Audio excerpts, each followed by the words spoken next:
Good morning, students. Myself, Dr. Rajni Parmar, Assistant Professor, Government Law College, Hindi. Today, here we are again with some few Latin maxims. So, we'll start with the first maxim. The first one is ignorantia legis nemini exequis. So, we'll bifurcate this, the whole maxim in the words. Individually एक एक word का जो है वो meaning हम देखेंगे, उसको observe करेंगे, स्टडी करेंगे, so that will be easy for us to understand the meaning. First of all ignorantia. Ignorantia से आप क्या समझते हैं? दिस इज द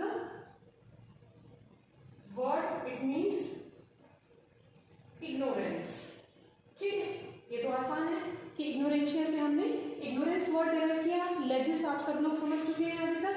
लेजिस का होता है लॉ, नेमिनी मीन्स नो,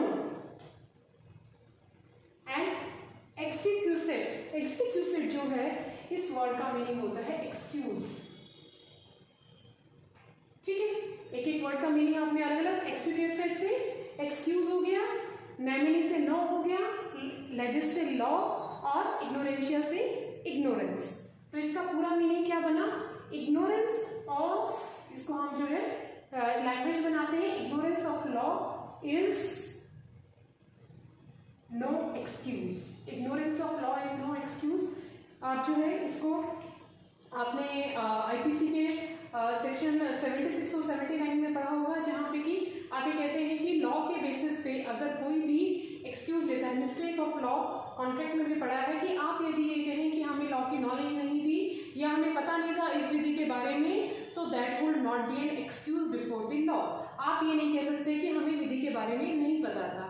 जिस प्रकार आप गाड़ी ड्राइव करते हैं और ये कहते हैं कि हमें रूल्स रेगुलेशंस का नहीं पता था, हमें नहीं पता था कि लाइसेंस कैरी करना है, हमें नहीं पता था कि जो है आप पॉल्यूशन कराना असेंशियल है, या अभी लेटेस्ट जो गाइडलाइंस आई हैं उसमें ये है कि इंश्योरेंस के रिगार्डिंग कि यदि किसी व्यक्ति का अगर गाड़ी का पॉल्यूशन उन्होंने अपडेट नहीं कराया है तो उनको अप्रैल 2020 के बाद अपने इंश्योरेंस के बेनिफिट्स नहीं मिलेंगे. सो दिस इज व्हाट, कि आप ये नहीं कहें कि हमें इसके लॉ के बारे में नहीं पता था इसीलिए हमने इसको इम्प्लीमेंट नहीं किया, फॉलो अप नहीं किया. So you study this magazine in contract also, in IPC also and various other aspects, जहाँ पे भी आप ये कहते हैं कि आपको लॉ के बारे में नहीं मालूम था, इसका कोई एक्सक्यूज नहीं है. So the person shall be liable for penalty also under IPC and compensation और other remedies under the contract law. ठीक है, तो first is ignorance of law is no excuse. Is that clear? So will move to the next maxim, fiat justitia. Fiat का मतलब जो है, fate का उस दिन हमने बताया था, फेट का मतलब है, फेट अकम्प्लिश जो हमने पढ़ा था, तो फेट का मतलब होता है फैक्ट, एंड जस्टिसिया मीन्स जस्टिस. ये जो है आप वर्ड से ही फैक्ट जस्टिस और फैक्ट जस्टिफाइड, इसको हम जस्टिफाइड भी लिख सकते हैं, जस्टिस और जस्टिफाइड, सॉरी.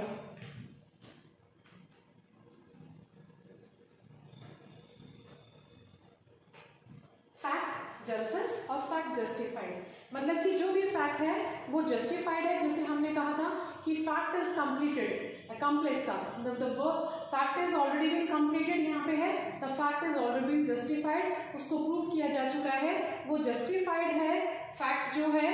तो इसको हम यहाँ पे वर्ड यूज करते हैं, वो प्रोसीडिंग में होता है, जहाँ पे कि आप प्रोसीडिंग्स मेंशन करते हैं सीपीसी सीआरपीसी में.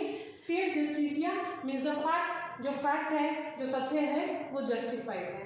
ठीक है, आज हम जो छोटी छोटी मैगजीन्स के बारे में जो बात करते हैं, जो फ्रिक्वेंटली यूज होती हैं आपके सभी सब्जेक्ट्स में. अब है इन एसेस.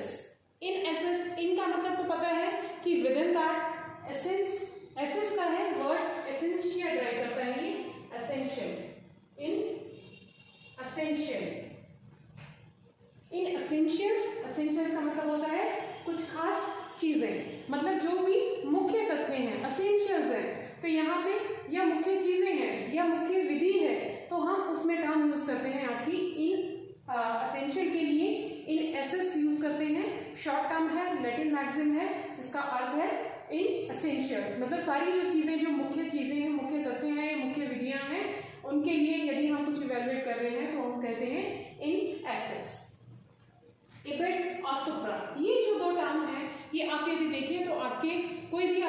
हैं तो उसमें जो आपके फुट नोट्स होते हैं, फुट नोट्स का मतलब होता है कि पेज के नीचे जो है आपको कुछ चीजें मेंशन होती हैं। दिस इज योर पेज, नीचे आपके रेफरेंसेस होते हैं, यहाँ पे रेफरेंसेस जहाँ पे कि आप साइटेशंस देखते हैं या फिर आप जो है कुछ रेफरेंसेस देखते हैं आपके जो ऑलरेडी पेज पे लिखे हुए हैं। यहाँ पे जो आपके सुप्रा नोट्स होते हैं, जैसे मान लीजिए 9 लिखी हुई है, यहाँ पे 1 डला है, यहाँ पे 2 लिखा हुआ है, ये सुप्रा नोट्स जो होते हैं इनके रेफरेंसेस नीचे दिए गए होते हैं पेज के नीचे, उनको फुट नोट्स बोलते हैं। तो ये जो मैगजीन्स हैं ये आपके फुट नोट्स में मिलती हैं। आप रिसर्च वर्क करते हैं कोई चीज़ का, कोई जो है रेफरेंसेस देखते हैं, ऊपर जो लिखी हुई है चीज़ें नंबर 1 नंबर 2 सुप्रास डले हुए हैं, तो उनमें जो है आप वर्ड नीचे देखते हैं इबिड। इबिड का मतलब होता है in the same book, in the same book, मतलब कि उसमें इबिड लिख के आपको पेज नंबर मेंशन होता है, ठीक है, कि इस बुक में, इसी बुक में जिसको आप पढ़ रहे हैं उसमें ये चीज आपकी पहले वाले पेज पे, मतलब कि अगर आप ये कह रहे हैं कि पेज नंबर 70 आप पढ़ रहे हैं तो उसमें लिखा है कि पेज नंबर 56 पे भी यही चीज लिखी गई है। जैसे कई बार होता है कि कोई डिसीजन है, किसी कोर्ट का डिसीजन है, तो उस कोर्ट का रेफरेंस देखेंगे तो साइटेशंस में क्या आएगा, साइटेशन लिखी होंगी या साइटेशन की जगह आपको लिखा होगा इबिड पेज नंबर 10, मतलब कि सेम बुक में ये केस हम ऑलरेडी डिटेल में डिस्कस कर चुके हैं। जैसे कि आप देखेंगे गोलकनाथ का केस है, आपके कॉन्स्टिट्यूशन में केशवनंद भारती का केस है जो कि बेसिक स्ट्रक्चर में आता है, आपके प्रियम्बल में आता है, अमेंडमेंट्स में आता है। तो केशवनंद भारती का केस बार बार में डेप्थ में हर चीज को बार बार डिस्कस करने की बजाय वो क्या करते हैं, उसमें जहां जहां आगे वो उसका केस आता है उसके लिए हम लिख देते हैं ibid, means in the same book ये केस ऑलरेडी डिस्कस्ड है, ये कंसेप्ट है, ये फैक्ट है, ये ऑलरेडी मेंशन्ड है, तो आप उसको रेफर वहां से कर सकते हैं। सुप्रा का मतलब होता है ऑन दी सेम पेज,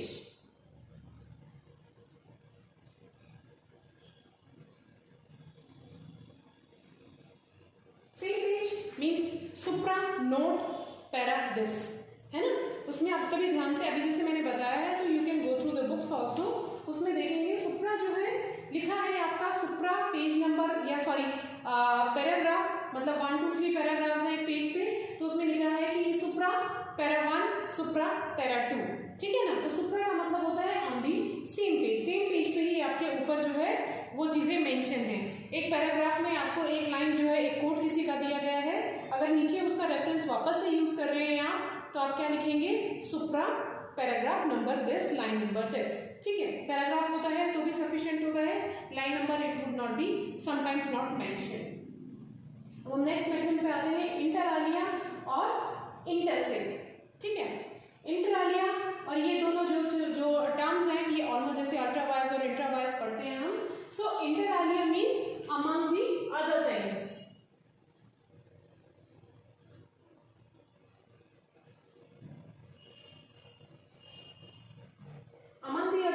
मतलब जो अन्य चीजें हैं उनके बीच में आप कंपेयर कर रहे हैं, तो आप ये कहते हैं सभी को अगर हम देखें तो उनके बीच में, ठीक है, उनके बीच में the word is inter alia, all the law existing inter alia laws amendments inter alia अभी तक की, अमंग अदर थिंग्स बाकी सब चीजें जो हैं, मतलब inter alia means other things, inter मतलब अमंग अदर थिंग्स, ठीक है।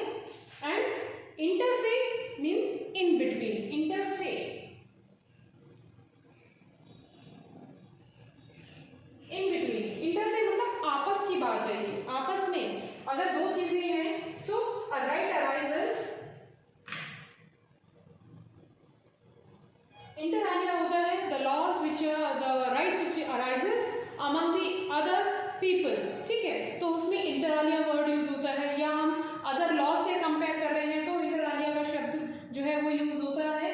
बट इंटर से means with in that, inter से आपके राइट अराइज होते हैं, मीन्स कि पर्सनल राइट्स अराइज हो रहे हैं, जैसे कि आप जूरिस्प्रूडेंस में देखते हैं पर्सनल राइट्स पढ़े हैं आपने, या आप कॉन्ट्रैक्ट में देखते हैं तो देयर इज एन कॉन्ट्रैक्ट और एन एग्रीमेंट इंटर से पार्टी, है ना। आप बोलते हैं कि इंटर से party means in between the party, जहाँ पे इन बिटवीन का जो है शब्द इस्तेमाल करना होता है तो वहाँ पे मैगजीन यूज होती है आपकी इंटर से।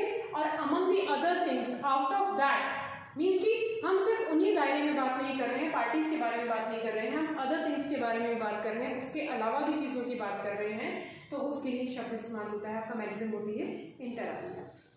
Next is in toto. In toto का मतलब होता है in total, that is also easy. आप इसमें भी आप आसानी से इसको समझ सकते हैं। इन टोटल मतलब सभी को कुल मिला के, इन टोटल, ठीक है। In toto is easy, you can written it in total. Ipso jure and ipso facto. Ipso jure जो होता है means by the, ipso means by the, jure you all know that is law, by the law. Ipso facto similar thing, ipso facto, ipso का मतलब bye हो जाता है, by the fact, ठीक है। Anything you have to mention where you are talking about by the law, you will use ipso jure, means by the law. If you are prescribing anything that by the law it is so, so you will use ipso jure, the statement is so, the fact is so. Ipso facto, by the fact, sorry, by the fact means it is not law but by fact. By fact the things are presented before the court. So these are the facts we are talking about. By the fact the statement is before the court, and by the law the statement is before the court, ठीक है। So these maxims for today, will continue with some more maxims in the next class. Thank you so much.